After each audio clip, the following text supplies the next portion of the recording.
RCB versus Gujarat Titans. Virat Kohli on strike. Mohammad Siraj going to bowl against him. Ex-teammates turns into rivalries.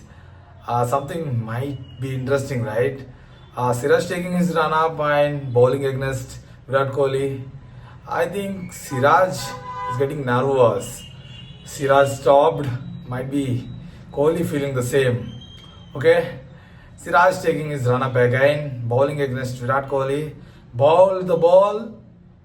Virat Kohli, excellent shot through the covers, brilliant boundary. And Telugu part. RCB versus Gujarat Titans. Virat Kohli ఇంకా Siraj తలబడబోతున్నారు.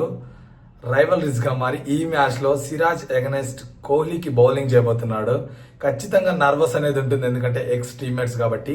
Siraj bowling వేస్తున్నాడు, run-up తీసుకుంటున్నాడు, bowl వేశాడు.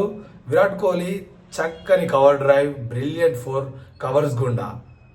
So ఇది Telugu translation, right? ఇంగ్లీష్లో చెప్పింది తెలుగులో మనోళ్ళు చెప్తున్నారు. దీన్ని మనోళ్ళు ఎందుకు ట్రోల్ చేస్తున్నారో, హేట్ చేస్తున్నారో ఐ డోంట్ అండర్స్టాండ్. మన తెలుగులో మాట్లాడేది తెలుగే కదా బ్రో. నువ్వు మాట్లాడినా నేను మాట్లాడినా అదే ఉంటుంది. మేబీ సిమిలర్ వర్డ్స్ ఎందుకు వస్తాయంటే 4ని 4 అంటాం, 4ని 6 అనలేము కదా. Hope you understand. తెలుగు కామెంటరీని మనమే బ్యాడ్ చేసుకోవడం కరెక్ట్ కాదని నా ఒపీనియన్.